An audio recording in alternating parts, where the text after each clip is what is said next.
With your permission, now I will start the conversation.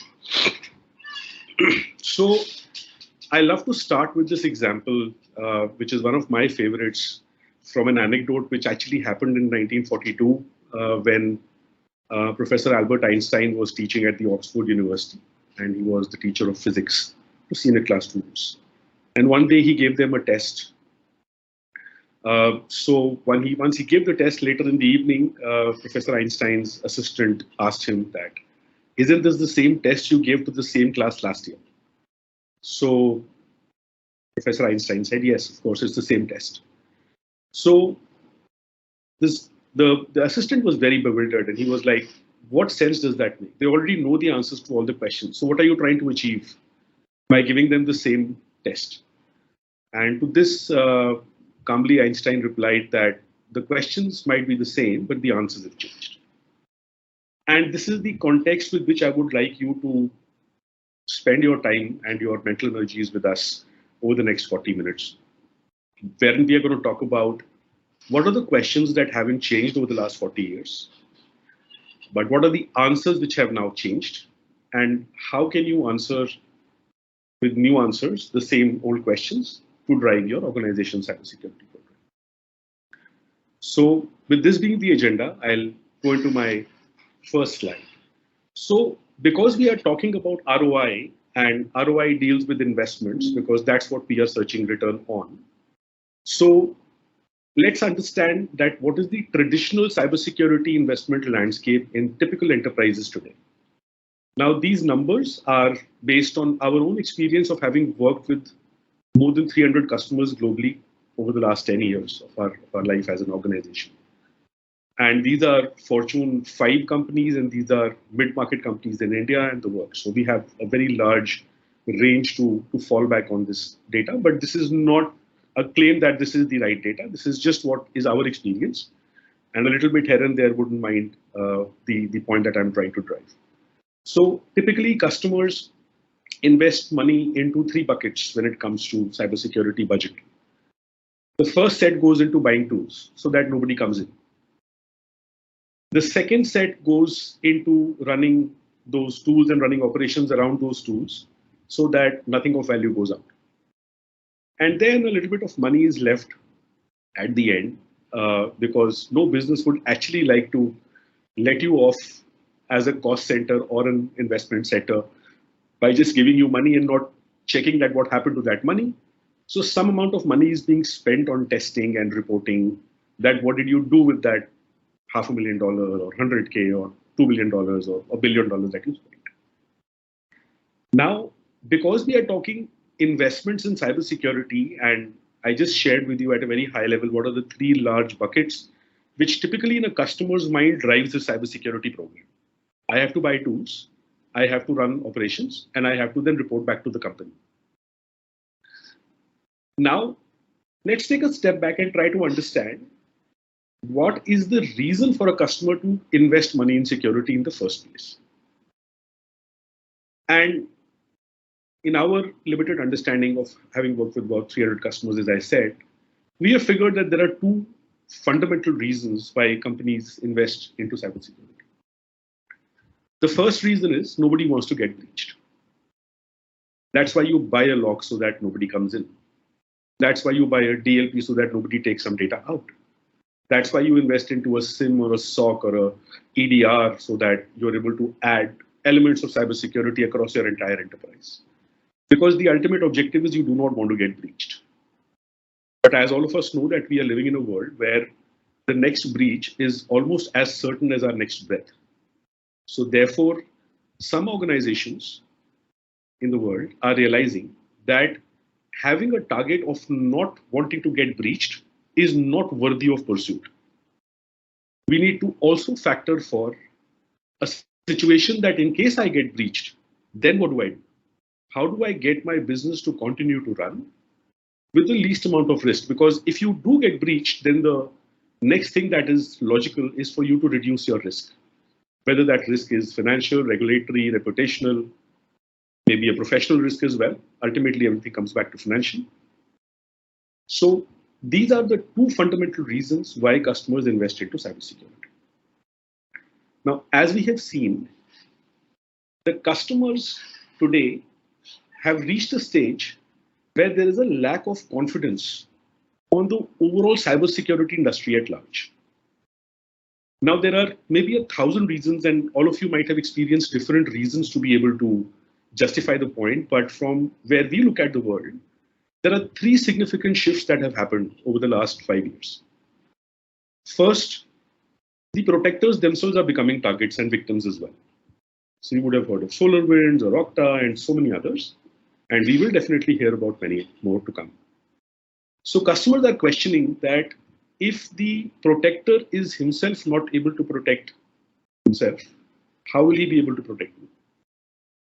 And this is leading to a lack of confidence. The second is that more is not better. And the statistic which I would like to present to all of you to establish my point is this. This is an excerpt from the IBM Cost of Data Breach Report 2021. It's an excellent document. Anybody who hasn't read it, I would strongly urge you to go ahead and have a look at that. And this particular data point talks about the average time to identify and contain a breach over the last 5 years. So if you see the bottom of the slide, you see in 2017, the average time to identify a breach was 191 days. And the average time to contain a breach is 66 days, so total of 257 days. And if you read through the chart now, you reach a stage where last year, 2021, the average time is consistently increasing over the last 5 years to 287. Now, this fundamentally challenges the presumption that I need to buy more and more and more and better security products, because eventually I want to avoid getting breached. But is it helping the cause? I'm still getting breached. It is taking me 287 days to, in fact, 212 days to identify that I got breached. And then another 75 days to contain that breach. And I'm sure you know this better than I do, that in the last 5 years, how many new EDR products have been brought out to the market? How many new SIM and SOAR products have been brought out to the market? And so many new technologies have come to the market, which are only focused on, okay, there might be 1,000 problems in security.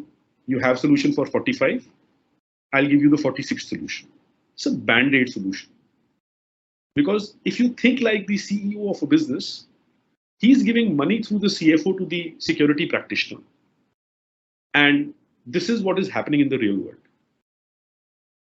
So the second thing which is causing the customers to lose confidence is that while we are investing more and more and more, it is taking longer and longer and longer to even identify that we got breached, 212 days back. And the last is that, unfortunately, unlike every other industry on the planet, cybersecurity is the only industry, to my knowledge, which does not let the customer know what is the cost of not taking action. And this is not the customer's problem. This onus rests on the industry, on people like me, on organizations like the Checkpoints and F5s and all the 4,500 companies that are there across 32 technology categories in the world. There is not a single OEM which can go and tell a customer, while the customer is making an investment of millions of dollars, that, listen, if you do not make this investment, this is the cost that you will incur. And again, while, as I said, there might be many, many other problems in the world, but from where we look at, from our view, our lens of the world, these are the top 3 reasons which are taking away the confidence of customers on investing into cybersecurity. And what's adding to the pain is that they don't have a choice but to invest into cybersecurity. So you're continuously investing, you're continuously doing something which you do not actually want to do, and you do not have any confidence that by making this investment, do I become better or not? And some customers have started shifting their worldview, and many others haven't. So from where we look at the world, we look at a world which is divided into 2 thought processes. The first are kind of customers who are thinking that I do not want to get breached. I do not want to have any financial, regulatory, compliance loss or reputational damage. I will continue to invest into best of breed as recommended by Gartner or any IDC or Forrester, etc. And I will keep on becoming hopefully better and better by improving my security because I have bought more products. And this approach is called maturity-based approach. And then there is another divide in the world, very small at this point of time, but very effective with the ones who have taken that approach, is the evolving approach where the customers are thinking it is impossible that I will not get breached. So what can I do? I'll focus on my risk.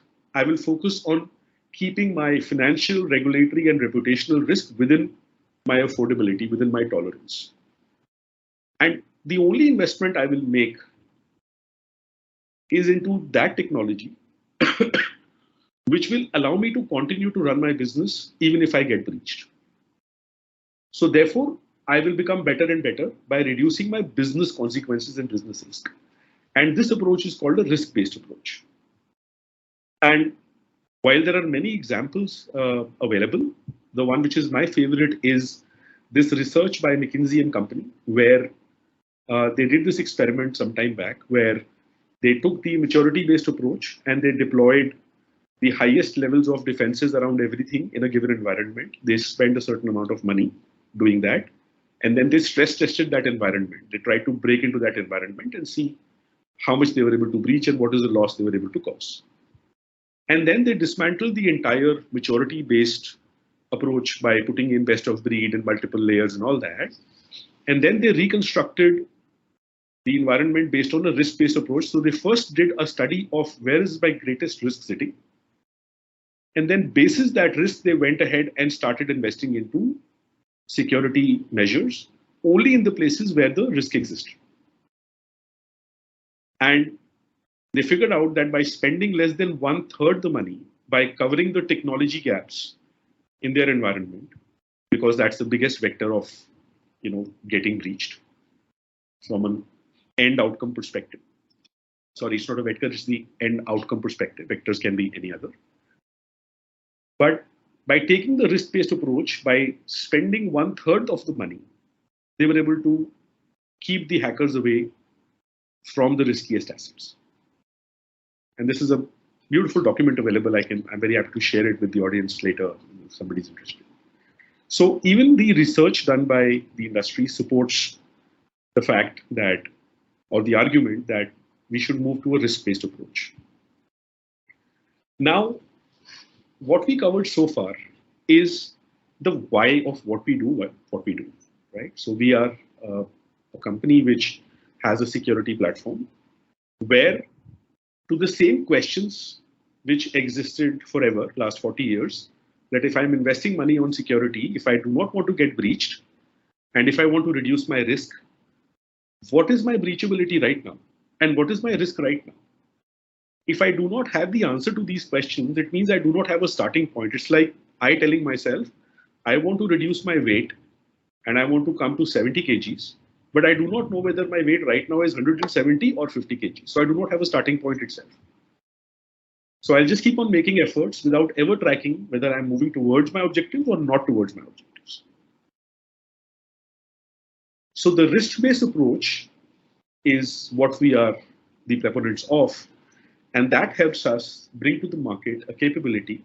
And I'm going to show you the outcomes of that capability now over the next few slides, wherein we are able to engage into conversations with customers. And one of the highest levels of engagement can be the board or the executive leadership, because they are the ones who are asking questions. How safe is my business? Is my business safer than yesterday or last year? We spent $2 million on cybersecurity budget last quarter. Did that make me better? These are the kind of questions which we are not able to answer as practitioners. So what we are able to do now, and just imagine you having this capability in your hand, that on a single click, you are able to generate a report in your organization with which you can go ahead and face your entire executive leadership and give them artifacts which look like this. Go and say that my overall dollar value of risk on which I am sitting right now is $123 million. Now, to the untrained eye, this is a very shocking statement, but if you look at the green arrow, it says that last year it was $146 million. So the effort that the security team has put in the environment over the last 1 year has actually reduced the risk by $23 million. This is the first insight you can give. Imagine yourself having this conversation with your leadership, who are, I'm sure, non-technical people. And the only terms that they understand are dollars and cents and percentages and INR and numbers. And you can also go ahead and tell that we as an organization are better than the industry average because the industry average is $136 million. And you can also represent what is the likelihood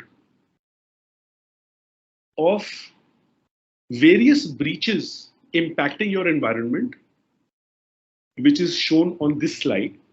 So you can go ahead and tell your leadership that if a ransomware kill chain comes inside my organization, there is a 77% chance that I will get compromised because of ransomware. Whereas if the attack vector is business email compromise, there's a 23% likelihood. And this results into this kind of loss for us as an organization, because I am absolutely sure that there would be no leader in the world today who has not heard the word called ransomware. Because the impact of the ransomware is money. It's not a technical impact. Because you stand to lose to give ransom, which is money, so everybody understands what ransomware's impact is. But they don't understand what is ransomware, how does it happen? So as a practitioner, you can now go and give this visibility to your leadership, not only across various attack vectors. It can be DDoS, it can be phishing, it can be many other attack vectors. You can also give visibility around what is the likelihood of a breach to happen, which means you are now helping them measure the breachability in your organization, which was the first reason why they gave you money to spend on cybersecurity. And you're also giving them a way to look at the risk associated if a ransomware attack becomes successful. And now compare this situation that you would be in or you could be in with, I presume, a current situation. And I want to extend a kind of a cautionary apology that I'm not making a statement specifically for the audience on this call. This is based on our general understanding with customers globally, even customers who spend $1 billion on their cybersecurity budget. If a CEO or a CFO asks a CISO or a CIO how safe is the organization, they typically count efforts. We bought 40 firewalls, we invested into SOAR and SIEM, we are looking at EDR, we have given services contract to the top 2 players as recommended by the vendors, we got our audit done by KPMG and PwC. Those are the kind of effort counting which a CXO, whether it's a CISO or a CIO, is presenting to the board or the leadership, that this is the efforts that we have made. And that doesn't make them happy, the leadership, because they are expecting you or the practitioners to come back and let them know that what happened after spending the $2 million. And as an industry, this is possibly the first attempt and a first successful attempt at giving a view that what is the cost of not taking action. And if I spend 2 more minutes before moving to the next phase of the discussion, which is about what is ROI? ROI can mean different things to different organizations. And from the worldview that we have based on our interaction with those 300 customers, out of which 50 are active users of our product and our platform, we are looking at conversations where the customers can call out the reduction in breachability and reduction in financial risk, which were the first slide which I spoke about, the fundamental reasons why we talk about investments into cybersecurity. We do not want to get breached, so we are able to tell what is your breachability as a number and as a percentage. And we are also able to tell what is your financial risk exposure in absolute dollar value terms. And I'm sure most of the audience would hear, in fact, everybody, I hope, would agree with me, that the previous slides were not technical slides, they were business metric slides. Because you're talking everything as a percentage, as a number, as a dollar value. But as I said, ROI can mean different things to different people in the organization. For somebody, it can be productivity. I know of at least 15 customers who have minimum 5-member teams whose only job is to prepare a quarterly board report for the security committee review, for which they have to actually look at 25, if they have 25 products in their environment, they have to download 25 reports from 25 different dashboards, bring them into a view that makes sense, and this is all manual effort, by the way. So imagine if we were able to free up those resources and enhance productivity. And when we go and work with customers, we actually are able to quantify the amount of money that the customers would be able to save in how much time only by virtue of productivity loss reduction or increasing productivity. Because that mathematics is very simple and the entire industry knows it. Unfortunately, except the cybersecurity industry, and that's what we're trying to change. For somebody else, it can be SLA efficiency. For somebody else, it can be uptime. For the chief compliance officer, it can be compliance adherence. And there can be many more factors. Now, in management class, one of my most favorite lessons was this.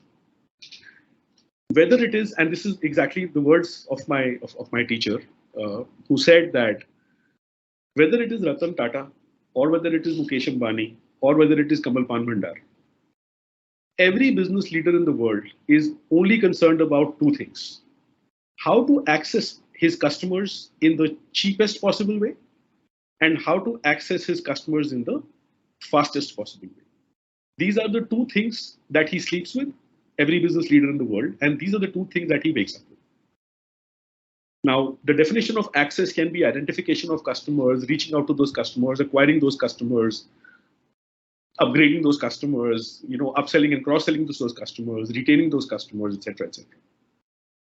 Now, why fastest and cheapest? Because these are two things which are measurable. You can measure fastest by time, and you can measure cheapest by cost. So the idea of driving ROI on cybersecurity investments is coming from the fundamental fact that if we are able to find what matters to organizations, because in some organizations, productivity can be a far more important metric than maybe uptime, and vice versa. But if you look at these 6 elements which are captured over here, they are all representable either as a percentage or as an hour or as a dollar value. Everything is a number, understandable by everybody. And because they are measurable, they help you drive return of investment. And how you look at driving return is the metric that you choose as a business.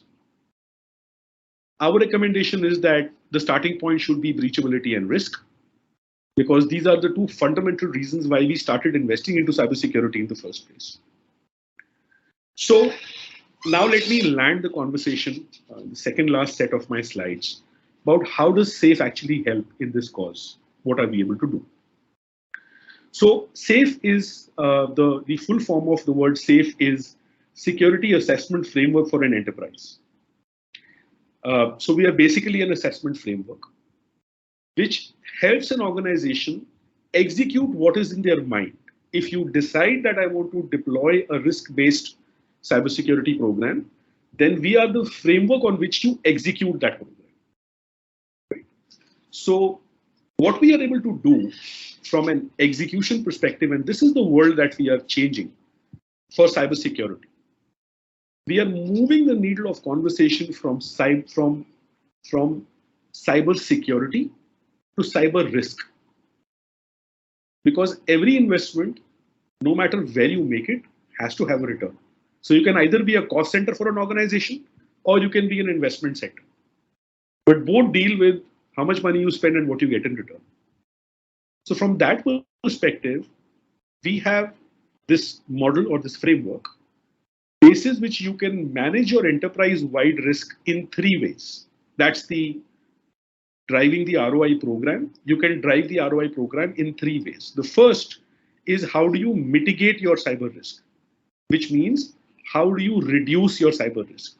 So We are able to help organizations mitigate their cyber risk. First of all, we help them understand what is the cyber risk they are sitting on today. So let's say we are able to tell them that assuming that today you are sitting on the cyber risk, as you see on the left-hand side of your screen, is that you're sitting on a cyber risk of 123 million. Now, if you follow the recommendations which are prescribed by the product, based on the assessment of your environment and the critical gaps, based on the context of your business, specific to your business, if you do what we ask you to do, you will be able to reduce your risk from $123 million to $99 million, which means if this is the roadmap for the next 1 year, whatever investment you make, 2 million, 5 million, 10 million, whatever you make, the return of that investment will be $24 million. The other thing that we do is provide the visibility of something called as the breach likelihood in an environment, which is represented by a score called safe score. And let's say if we find out that today your score is 1.49, then with the recommendations that we provide, and if you execute them, you will be reaching a stage where your score will be 2.35. And I'm sure all of us understand scoring, right? It is similar to the Uber, Zomato, 5-star restaurant, the same thing which the bell which rings in our mind when we see that our Uber driver has a rating of 4.9 versus 1.2. The same feeling that we have if we have to take our most important guest to the most significant dinner, then we choose a 7-star property. 7 number or 4.9 number gives us a confidence on our decision. That's what's the meaning of the safe score. So we give a safe score to every organization on a scale of 0 to 5. 0 means bad, which means the organization has a bad security posture. So the closer your score is to 0, it represents a poor security posture. The closer you are to 5, it represents a strong security posture. So we are able to give both the views. The safe score, and for most customers, this is good enough because they have this confidence based on the scientific way in which we provide this, that today my score is 1.2, and tomorrow my score becomes 2.3. So something is becoming better. But for some customers where the stakes are higher, they also want to translate this score improvement into dollar value reduction of loss. So this is the first thing called mitigation. Mitigation means improving the security posture of your existing environment by doing patchwork, by doing vulnerability management, by doing so many things that the product recommends you to do. The second pillar of our approach is transfer of risk. So first was mitigation of risk, which dealt with the objective of improving your security posture of the environment so that it becomes difficult for a hacker to be able to hack you. The second piece is the transfer of risk, where we help you marry your risk profile and help you invest into the right cyber insurance policy so that you can transfer your risk to a cyber insurance company. So if you're already having a cyber insurance policy, we help you fine-tune that because different policies cover different attack vectors in a different way. So it might so happen that you as an organization have a 23% likelihood to get breached by ransomware. And if that happens, your loss is $4 million. And your cyber insurance covers that loss against ransomware to 100% amount, which means if you get breached by ransomware, you go and ask for coverage from your cyber insurance company, they will cover you 100%. But if you do get breached by, let's say, DDoS or phishing, for which your likelihood to get breached might be 80%, 4 times higher than getting breached by ransomware. And if you do get breached by DDoS or phishing, the cyber insurance company will only cover that loss vector, that attack vector, by only 20%. So if the loss again is $4 million or 10%, so the loss is, whatever, 25%. So if the loss is $4 million, you will get only $1 million in return. So you'll have to pay from your pocket $3 million. So mitigating the risk, which means improving your security posture to make it more and more difficult for the hacker to be able to hack you. Transfer of risk to cyber insurance so that you know that how much coverage your cyber insurance policy gives you. And finally, acceptance of risk. Because every business in the world starts with an acceptable risk, which is called residual risk. Now, if the overall business risk, not only cyber, but the overall business risk of your business is, let's say, $200 million, for which they have factored that I can sustain a business risk of $200 million or $20 million or $5 million, whatever that number is. Everybody is having that calculation. How much of that is cyber? Let's say if your overall business risk is $100 or $200 million and cyber is $50 million, which means 25% of the overall risk that you are sitting on is coming from cyber, for which the CISO or the CIO are responsible. But unfortunately, they have never had the mechanism available at their hands to be able to handle the risk conversation. And that's what we are bringing on the table. So we help customers drive ROI through their cybersecurity program by helping them mitigate their risk. After we've helped them identify the risk, help them mitigate the risk, help them transfer the risk, and help them accept the risk. And in this way, we are able to actually add a lot of credibility to the position of the CISO and the CIO in an organization, because now for the first time ever in the history of cybersecurity, we are able to help customers drive business-centric conversations in their environment, which has never ever happened in the past. And that's what we are able to do. The last part of our conversation today, and I'll wind up in another 5-7 minutes, is a very important element of what our experience has been on what you need to do really. Because if you look at cybersecurity as an area, I already shared with you that there are 30 plus technology areas called out by Gartner. There are 4,500 products that exist in the market. You can buy so much, and you can, with the maturity-based approach, you can go ahead and try to cover everything. But every organization has a limit for the appetite of technology and the appetite of commercials. I do not know of a single organization which has unlimited resources and unlimited budget. So therefore, it's extremely important to first identify where is my real risk happening. And a simple example to explain this is like this. Let's say Vikas and I are two hackers. And we come from, as an organization, we come from a very, very strong ethical hacking background. So we know this for sure. Let's say Vikas and I are hackers. Now, Vikas is a highly trained, highly funded, highly competent, highly resourced, and highly motivated hacker. He has no dearth of money, no dearth of time, and no dearth of motivation to cause a breach in where he chooses to cause a breach. And on the other side, there is Harmeet, who just did a 3-month course in cybersecurity hacking. Now, I have limited skills, limited resources, limited competence, limited wherewithal, limited motivation. Everything is limited. Now, you as a customer, which is the hacker through which you would not like to be hacked? Obviously, Harmeet. Because Harmeet doesn't have the intention to cause harm to you. He's just testing his skills. But in the process of that, he will be able to open up some very, very simple loopholes in your environment and let the world know, so that then he can attract all the necessary undesired traffic for you, necessary because of the nature of the activity. So you want to make it more and more and more and more difficult every single day for the hacker to make it difficult for the hacker to be able to hack you. And of course, the hackers who are the likes of Harmeet.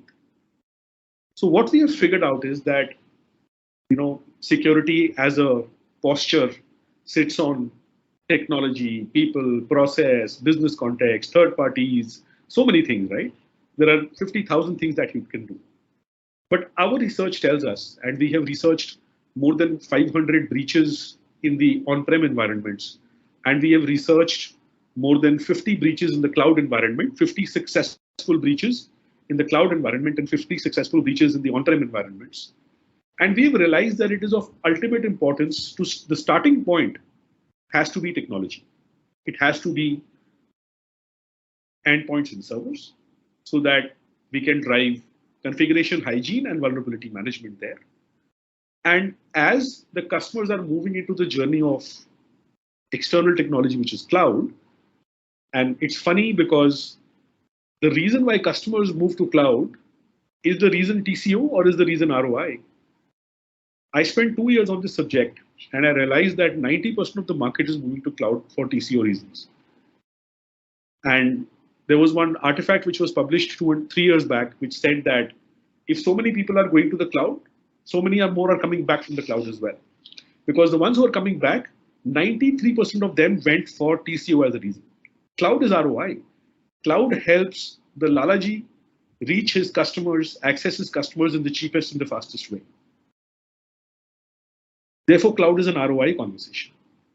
But for the security practitioner, he or she was operating from a fully controlled world in his premise to a world which is absolutely uncontrollable.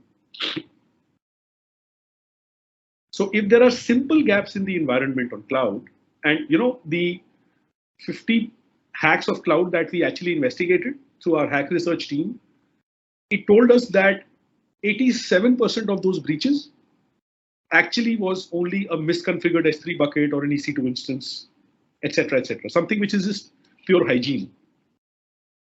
But for somebody to maintain hygiene on 40,000 firewalls in the cloud is the most boring job. And for the hacker to find that one firewall, which is N-2, is the most interesting job. So protecting technology internally and externally are the most important reasons or the most important places to start from a risk-based program. And this is what we have seen in a huge number of cases based on the research. So my last section I'm done presenting about what we do, why we do it. I'll quickly share with you some things which I'm sure would be of interest to you, that who has already done this.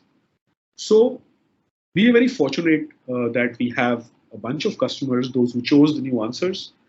And we're very proud of the fact that this is a slide which just represents our India success. But if you look at the interesting part of this slide, we are not relevant to one vertical. We are present across verticals.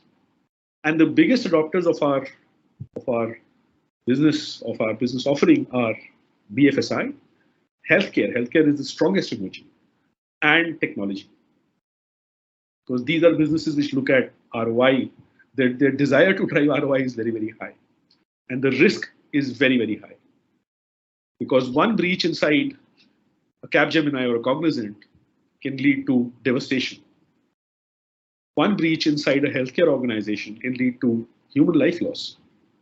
One breach inside a bank, we've all seen that. So these are some of the customers that have adopted SAFE. We have lots of customers are happy to give us testimonials. These are available on our website. So I invite all of you to look up our website and read the case studies that are published over there.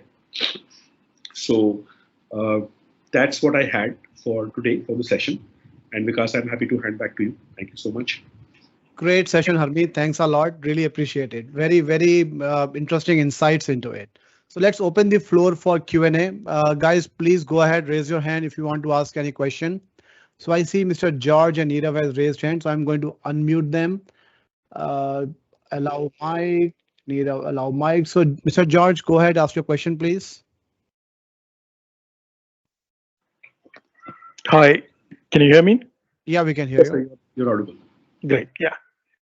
Thanks, Hamid. It was a very insightful session, especially in a subject like this, which companies are grappling with currently, right? Right, and that's a very good topic. My question is that you mentioned about the SAFE framework that you have. Is that something, a methodology that is open for us to look at it? The methodology, the approach in which, because this requires a lot of quantification, right? Which is basically risk quantification. Absolutely, sir.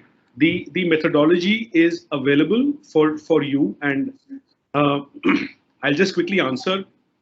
The assessment framework is based on a bunch of standards. You can see some of those over here.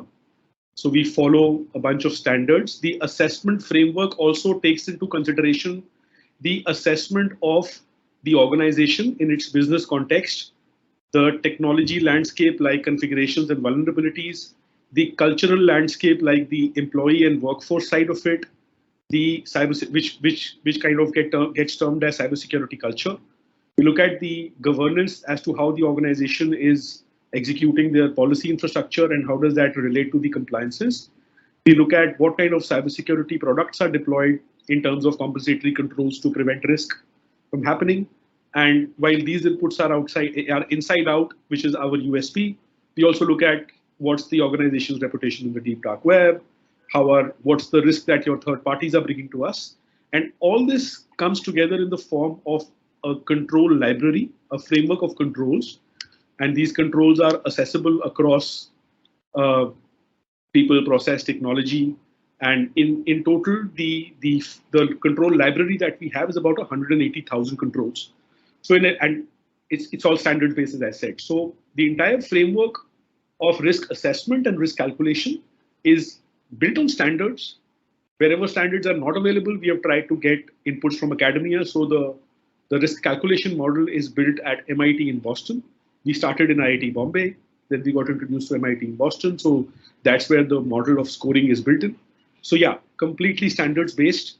And we are very happy to get into a separate conversation to share with you how the framework looks like. Great. Thanks, Amit. Great question, George. So let's move forward. Neeraj, go ahead, unmute yourself, ask your question.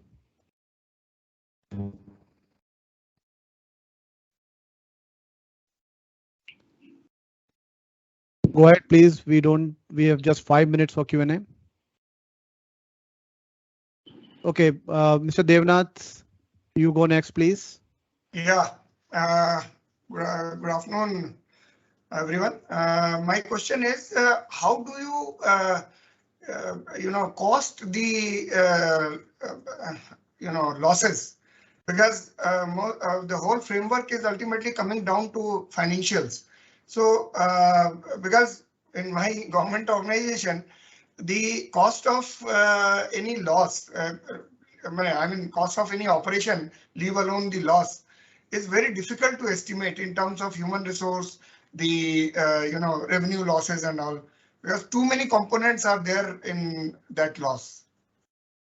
Vijay sir, namaskar. Nice to talk to you after a long time.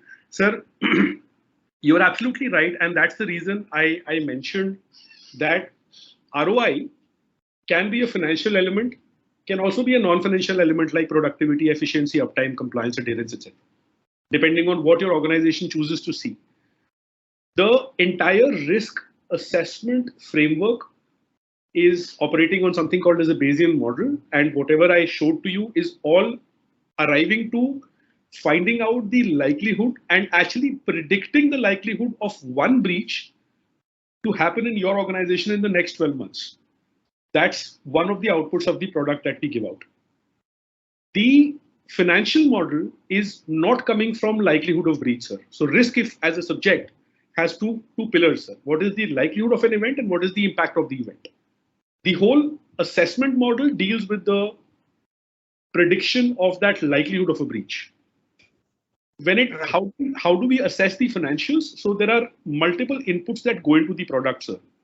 First, there are a lot of globally accepted publishings like the Verizon data breach investigation report, the IBM cost of breach report, etc.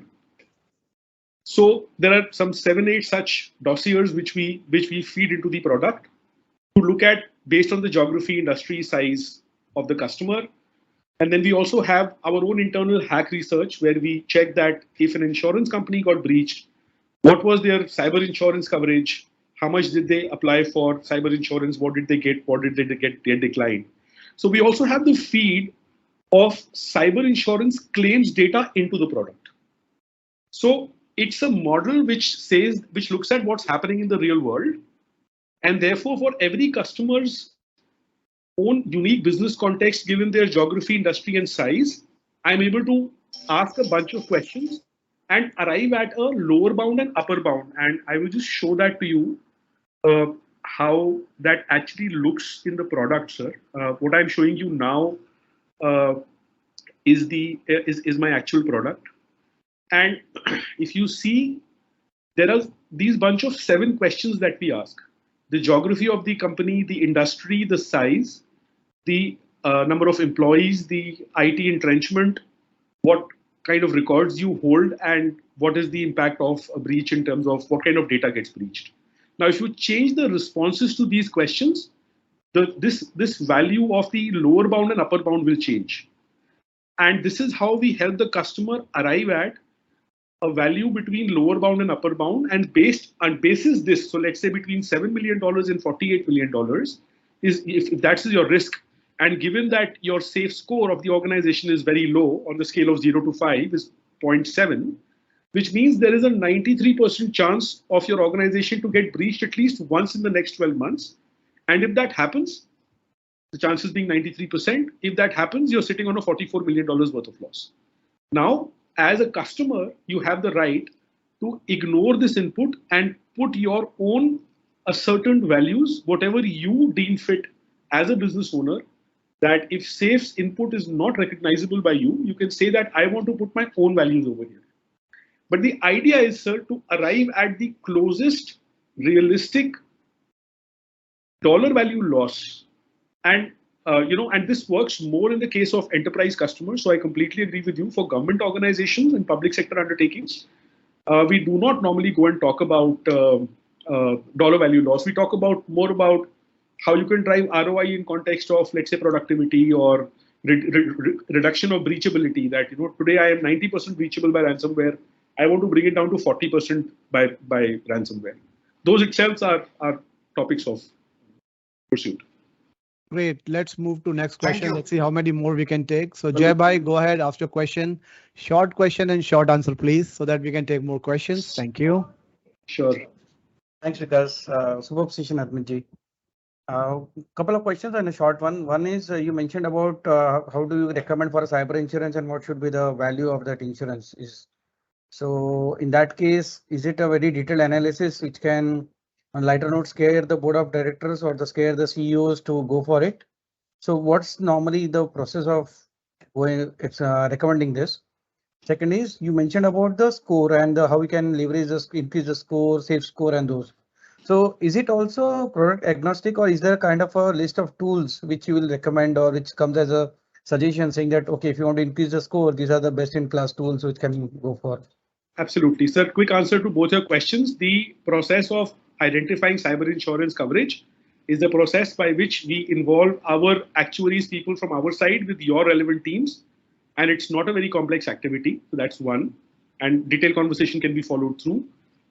Your second question was, so the entire framework of recommendations is non-product centric. It is completely product agnostic. It is technology centric. So we will be able to make recommendations on technology, not on products. Great. So that was short question and short answers. I believe we can take one more question. So Mr. Naveen, go ahead, ask your question now. Thanks for that. Hi, Harmeet, a great presentation. Thank you so much for simplifying a lot of topics. I'm just asking this question more from a management side per se. So what are some 2 or 3 things that one should keep in mind, or parameters that one should keep in mind while filtering out a security solution? You spoke about the Band-Aid solution, which is fantastic, but I just wanted to understand your perspective on what should be some head starters that you should have, when you're filtering out the right security solution. Sir, great question. Unfortunately, I'm not the best person to answer that question because we are proponents of an approach which is moving away from what security product to buy. We are moving into a world where the world that we are creating is how to improve your security posture without, first of all, buying any additional product. How to make it difficult for the hacker to be able to hack you. And there are lots of things that you can do today without investment into additional products to kind of meet that purpose. And then based on the product has the capability to recommend technologies based on what we assess and say that for your specific organization, based on your geography, industry size, these are the technology recommendations that we have. So we do not do product recommendation at all. We will only do technology recommendation. Okay. All right. Sounds good. Thank you. Thank you, sir. wait, 11:58. I don't think we can take more questions. There are just 2 more minutes left. So guys, if you want to download your participation certificate, which is very important because you got to participate in the LinkedIn contest. So this certificate, if you want to download, what you got to do is go to EliteCISOs website, click on events, click on upcoming events. You will come to this section over here. Click on CPE certificate. This will take you to a Google form. Put your email address where you want the certificate to come. Put your full name. And the secret to download the certificate is YOGA yoga. Okay. If you put yoga, you will get the certificate like this over your email. This certificate is required to participate in the LinkedIn contest and the giveaway is Apple AirPod. I've already explained about that. So let me move the screen a little bit. Okay. So you got to know how to download it and why yoga, because if you go to social initiative and CISO fitness, you will see that Elite CISO has got a very active fitness group as well. We have been running yoga and Elite Fit activity from past almost 2 years now. So if you want to participate in a new fresh batch, which is starting from Monday, the yoga group that is 6:30 a.m. to 7:30 in the morning, that's a fresh batch. If you want to participate in that, go over here and click on register now and fill your nomination for the yoga form. How do you get to this place? Simply go to social initiative, click on CISO fitness, and you will come to this particular page over here. Now, as I mentioned that we will do a early registration for our session with Thales. So what I'm going to do is we have an upcoming session with Thales Security on 13th of May, Friday, right? So it is for Delhi NCR and we can accommodate about 50 participants, 50 CIO CISOs in this session. So I'm going to paste the registration link on the chat. This is the early access, guys. So you can go ahead and register for it now. Okay, it is first come, first serve basis. So go ahead, register for it. Now, last but not the least that everybody is kind of waiting for is the Wheel of Fortune. So we got about 340 registration, 350 registration for it. After filtering the non-business IDs, we have got 305 people for this Wheel of Fortune. There are 3 sound bars as giveaway. This list is for everyone who registered. So we will spin it only once, right? It will randomly pick one winner. Second spin will be for the people who liked and supported Elite CISO post on LinkedIn. So if you support us, you get the leverage, right? So I'm going to spin it. Good luck, guys. Let's see who is the first winner is going to be. If your name comes, go to the chat and say, yes, you are there in this session. So Mr. Amjad Sheikh, Mr. Amjad from Shriram Life Insurance, if you are there in this session, go to the chat and say yes, that you are in this session. I don't see any yes coming in as yet. Okay, now I'm going to delete all these entries and post only the names who supported Elite CISO's LinkedIn post. You will see how less cluttered it looks. So only 122 folks over here. This is for the second spin. I'm spinning it now. If your name comes again, go to the chat and say yes. And it is Mr. Manoj Arora from Relicare. Manoj is member of Delhi chapter. So Manoj, if you are there, go to the chat and say yes. Let me see if anybody is saying yes on the chat or not. I have not seen any yes coming yet. So 2 soundbars are gone. Now I'm spinning for the third one. Third one is Arindam Singha Roy, again from Delhi chapter. So Arindam, if you are there, go to the chat and say yes. Perfect. Do I see any yes coming in? Not really. Sanjay ji, Delhi chapter is the WhatsApp group of Delhi NCR CIO CISOs. Manoj is there. Yes, great Manoj. Congratulations. Arindam is also there. Congratulations. Just one thing to mention, guys. I'm not saying for Manoj or Arindam. We see a spike in joiners around 11:45, 11:50 because they know that we are going to spin the wheel. But if you join, we will look at the registration data and the attendance data and joining data. If you joined after 11:45 a.m., you are not eligible for the win. Just wanted to put it out there. With this, thanks a lot, everyone, for joining in. Thanks, Harmeet and the Safe Security team. Amazing session that you guys have delivered. Looking forward to more sessions in future. Thanks, everyone. Bye for now. 3 minutes late, but I apologize.